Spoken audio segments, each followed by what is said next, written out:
everybody, this is Jean here. Jean True Love from True Love Quilts for You. It's early morning. I'm having my tea and my toast.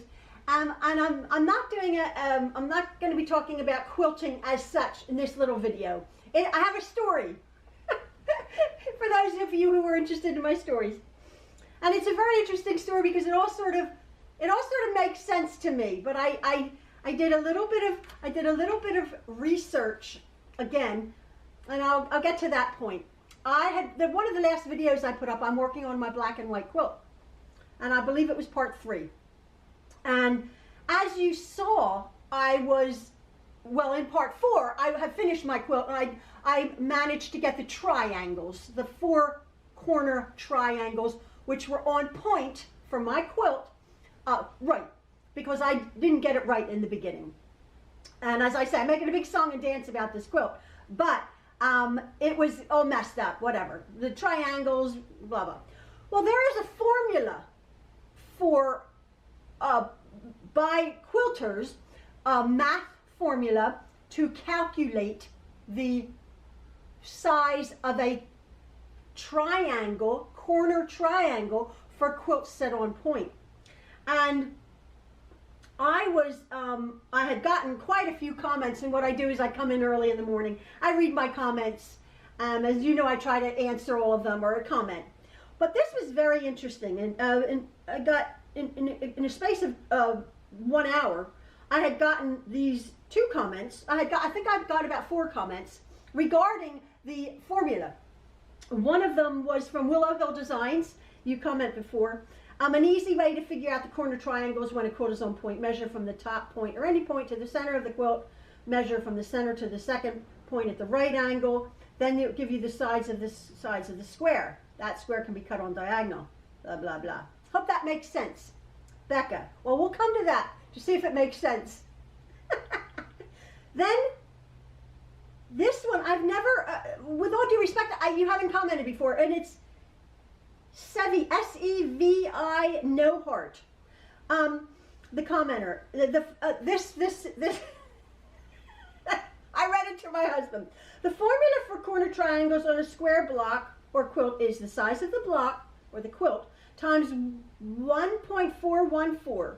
Then add 0.875 to the answer and round that to the nearest eighth. Or if you want an oops factor, round it to the nearest quarter of an inch and trim after sewn. So if you have a 24-inch block or quilt, you would multiply 24 times 1.414 equals 33.936 plus 0.875, which equals 34.811. I would round that up to 35 inches. And so I would cut 2 35-inch squares and slice them on the diagonal for the corners on my 24-inch block quilt. Trim to size after sewing on. Give the formula to Ian, since you hate math, Jean. He can use it for you if you decide to do anything on point. I know it seems complicated, but try blah, blah, blah, blah, blah. That was so kind. Thank you for all you do. Very, very nice. Now, I burst out laughing when I read that. Now, the fact that I could actually read that comment says a tremendous amount that I'm in a fairly good place this morning. Because when I opened up my comments and I looked at that 1.414 add 0.75 get 33.936 plus, my brain shut off. Okay?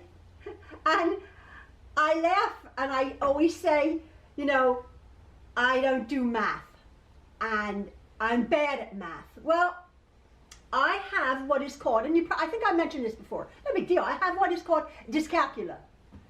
It's a loose term, and I don't think, it's a loose term of like a math dyslexia, loosely.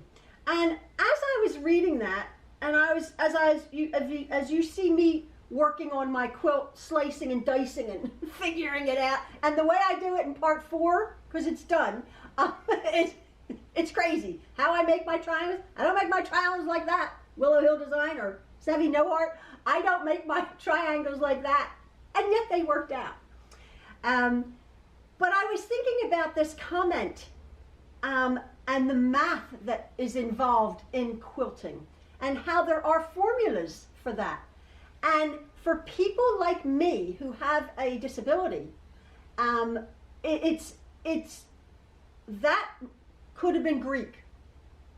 I don't get that. So what I had done is, excuse me, I am thirsty. What I had done is actually this morning, I looked up the term dyscalculia. Now again, I have a little bit of history to go with that. Again, a long story. Well, there's two parts of this story. When one of our kids, which one was it? I don't know which one it was. I forget which one it was. When they were 10 or 11 years old, they were having trouble with math, and we were assigned a math tutor to go help whatever kid it was. Forgive me, children. I was such a good mother. So I took this child, whoever it was, to a math tutor. I could tell you, I could go to the building right now, and that was like 20 years ago. And he had gotten a series of tutoring in math and was helping him, so he didn't have to go to a summer school. So I was sitting waiting, and very, very nice math tutor man came out, and we were chatting, and I said, oh, you know, he was doing very well. He just needed that extra bit of boost, and at that point he was like a 5th grade or 4th grade math or something, and I said, oh, I've never gotten past about 2nd grade math.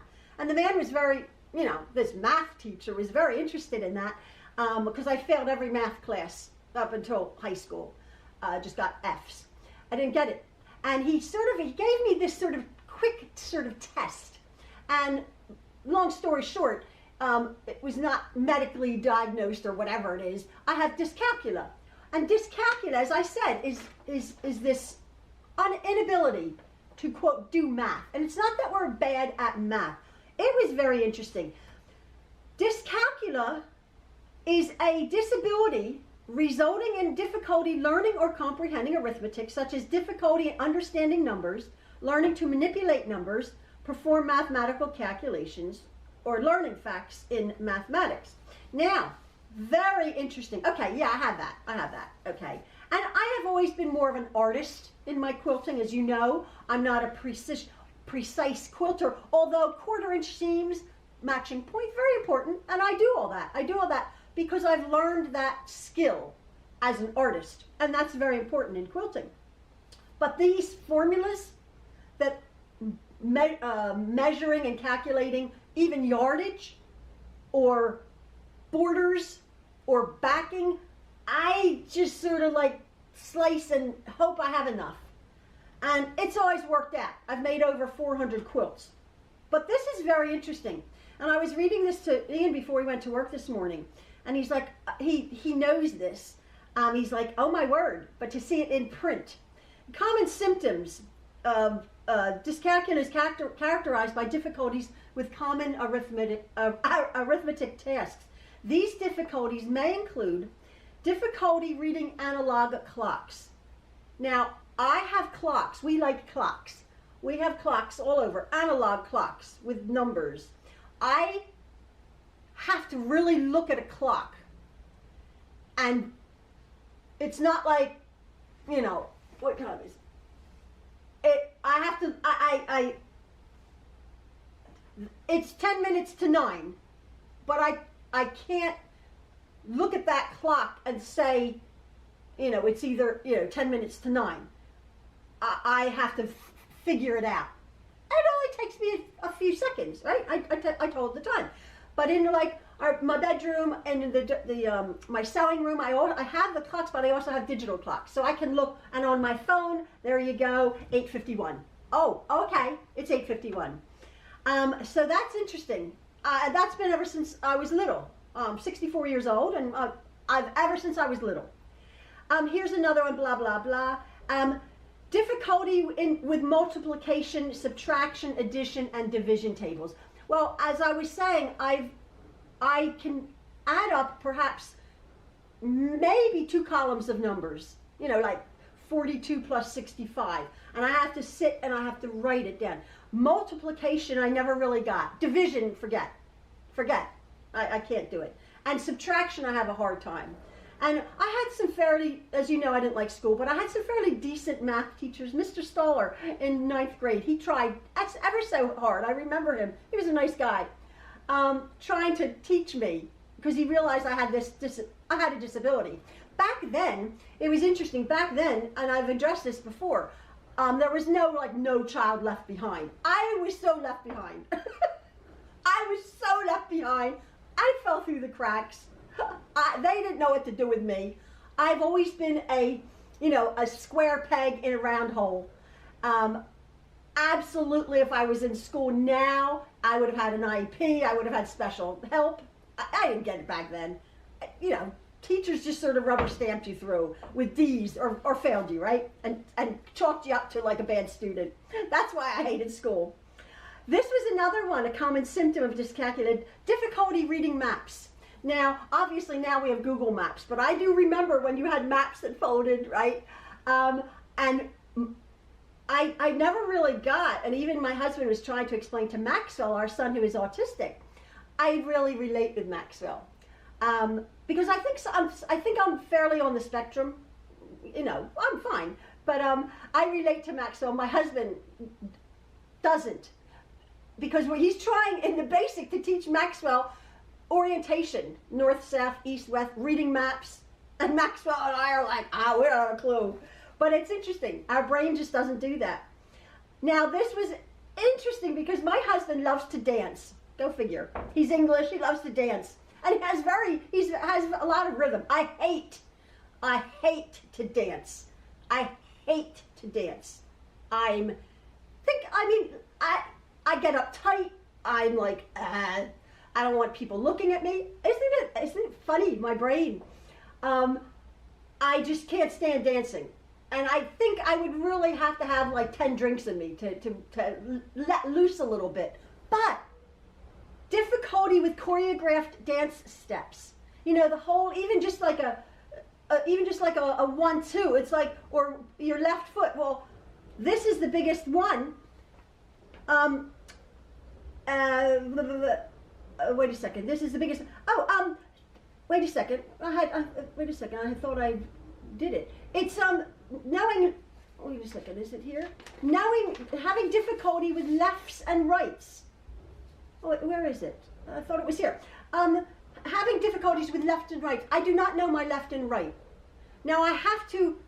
When we're driving, and my children and my husband, when we're driving, they have to point. Or they have to tell me way ahead of time, turn right at the crossroads. And then I have to think, okay, I write with my right hand, and then I can turn right. But if they just say, the crossroads are like turn right, I'll go through. I don't know how many intersections I've gone through. Or I turn the other way, because I haven't had the time in my brain to think about it. I can think about reading a clock and I'm fine. I can take a few seconds to figure out left and right. But I think that's very interesting about dancing. Ian would say, okay, do your right foot, and I can't do it. So that's why I don't like dancing. Anyway, I just thought this was very interesting because I've gotten along extremely well my entire life. I quilt, I've had 10 kids. Maybe numbers. We had 10 kids, I couldn't count. That's funny. It's interesting. Mathematical disabilities can occur as the result of some types of brain injury, blah, blah, blah. I must tell you what happened to me, and this was so interesting. And I came to this conclusion several years ago. Excuse me. I was raised in the country. Excuse me. And I had 5 older brothers. The oldest one is about 9 years older than me. And we were raised in the country, surrounded by, we had a house in the middle of the woods, way off the beaten path, an old house. And we were surrounded by farms. And across the street, we had a very small little, it's a big road now, but because it's been developed, but a very small 2-lane road, very small 2-lane road. We had a farm across the street, about 40 or 50 acres, I remember my dad saying. Our neighbor, lovely man, with a big old house which has been torn down, and it's no longer there. It's all light industry now. But that farm, he raised Black Angus cows, and he had, I don't know, 30 or 40 cows. Well, his entire property was fenced with an electric fence and a fence also. But sometimes I would be out by going down to my bus at the end of our drive, and there would be the whole herd of Black Angus cows sort of looking at me, right, sort of like from here to there. The road was small. Well, my brothers and I would, to get to sort of farm hop all for miles around. My mom would put us out in the morning. This is the 50s, you have to understand. I always say we were raised by wolves, and I'm not the only one. My parents, they put us out in the morning, we came home at nighttime. And we had a wonderful childhood. We explored, we did this, we did that.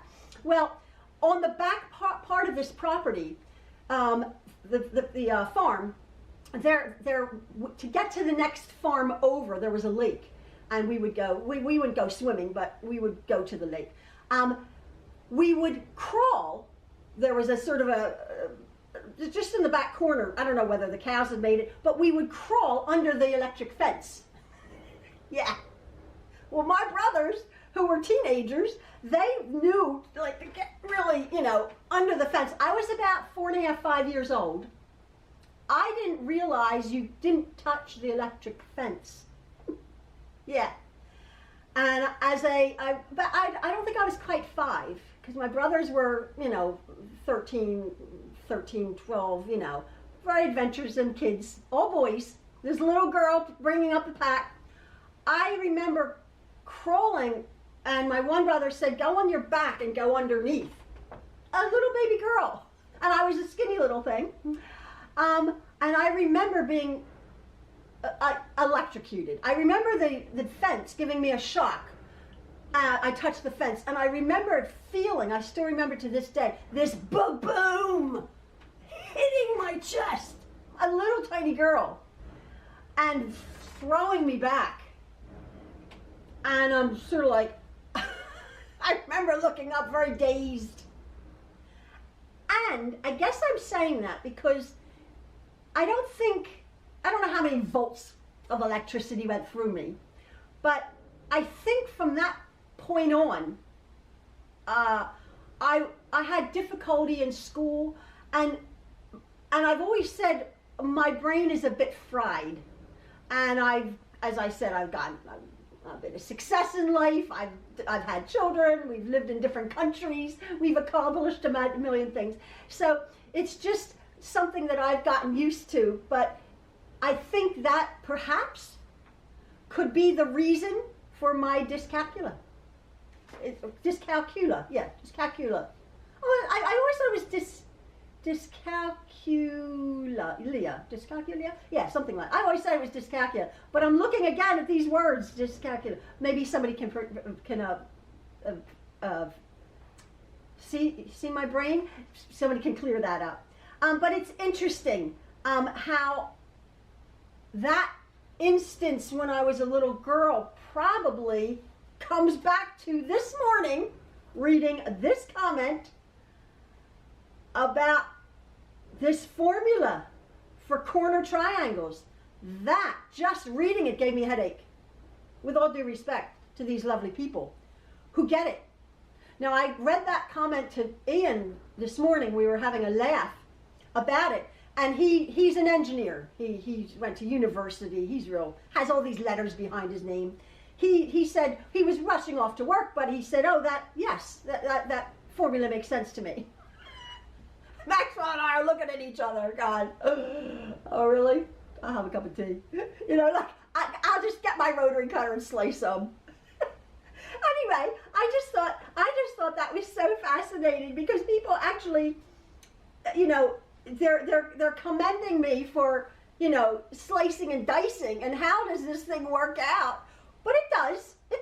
As I always say, I guess I'm more of an artist than a quilter because, people put things on a canvas and I don't understand how they do it. and it turns out lovely, you know. My quilts turn out nice. But for the most part, I guess what I'm saying is you do have to, perhaps as a beginner quilter, you do have to read the instructions. Obviously the quilt that I'm making, it has turned out very, very well. It's turning out very well.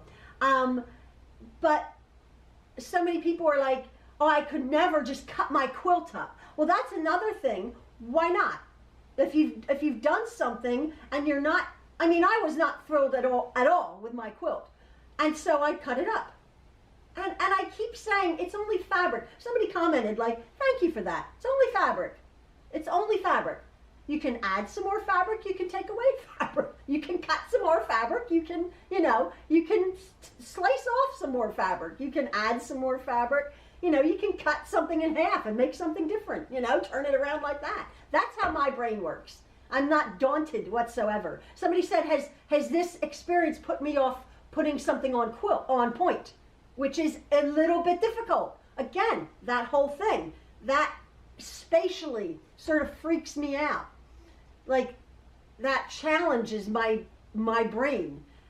Even though my brain is sort of scatty, I do like things in order. And it's funny. It's funny. So I chalk that up to this disorder, which is fine. It's a disability though. Interesting. DYSCALCULIA. Interesting. So that is, I just think, oh, this is interesting. That word can occur in people from across the whole IQ range, along with difficulties with time, measurement, and spatial reasoning. Interesting. 2015 was established that 11% of children with dyscalculia also have ADHD. Now, I don't think I have ADHD. I'm not hyper, contrast to to what it looks like sometimes. I get very excited.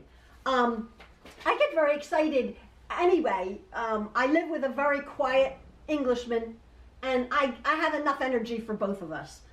So it looks like I'm all over the place sometimes, but I'm not. I can sit down and chill out and do nothing and talk and not talk at all. So I don't have that, but ADD, absolutely. Attention deficit. I can sew for 10 hours on end. I can't sit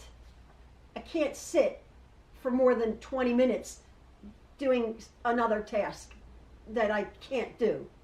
So maybe it's like a selective ADD. Interesting. But anyway, I don't know. I just wanted to make a story. I want to finish my toast. I just wanted to just say hello to you and thank you for your comments. Again, I'm fascinated with that. People are interested in seeing the progress of my quilt. This was a fun one to make. So I'm working on it. I'm just going to finish it up, and I will put that up whenever. But again, I thank you so much, and I apologize that people are like, stop apologizing. And I'm like, I'll apologize if I want to. Just wanted to say thank you and say good morning to everybody. And again, stay safe, and my love and my heart and hugs go out to you who have lost loved ones. Oh my word, I am so sorry. Your life will never be the same. How horrible. Anyway, we got to keep smiling, have to find joy, and be positive. All right, folks, here's to a better 2021. All right, have a good one. See ya. Bye-bye.